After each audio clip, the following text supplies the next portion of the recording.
এবার যে খবরের দিকে নজর রাখবো, সমবায় সমিতির নির্বাচনকে ঘিরে নন্দীগ্রামে এবার রণক্ষেত্রের অবস্থা। তৃণমূল এবং বিজেপির মধ্যে সংঘর্ষের ঘটনা বলেই জানতে পারা যাচ্ছে। নন্দীগ্রামের এই ঘটনা আপনাদের জানাবো। সেখানেই সমবায় নির্বাচনকে ঘিরে রীতিমতো তুলকালাম পরিস্থিতি নন্দীগ্রামে।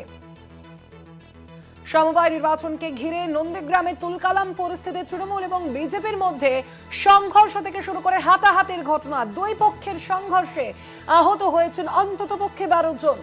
বিজেপি এবং তৃণমূলের মধ্যে এই সংঘর্ষের ঘটনা, সংঘর্ষকে কেন্দ্র করে এলাকায় বোমাবাজির অভিযোগও সামনে এলো। এবার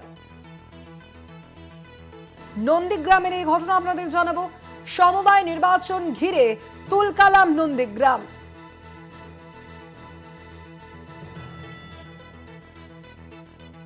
সমবায় নির্বাচন ঘিরে এবার নন্দীগ্রাম উত্তপ্ত হয়ে উঠল। দুই পক্ষের মধ্যে সংঘর্ষ হয়েছে বলেই জানতে পারা যাচ্ছে। বিজেপি এবং তৃণমূলের মধ্যে এই সংঘর্ষের ঘটনায় 12 জন জখম হয়েছেন বলেও জানা যাচ্ছে। একই সঙ্গে এলাকায় বোমাবাজির অভিযোগও সামনে আসছে।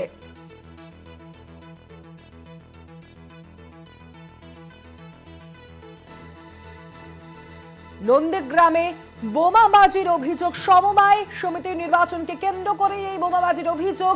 তৃণমূল এবং বিজেপির মধ্যে এই সংঘর্ষের ঘটনা। কথা বলবো, ফোন লাইনে রয়েছেন প্রতিনিধি সৌম্যজিৎ চট্টোপাধ্যায়। সৌম্যজিৎ, কি অভিযোগ উঠে আসছে তৃণমূল এবং বিজেপির তরফ থেকে? কি কারণে এই সংঘর্ষের ঘটনার সূত্রপাত?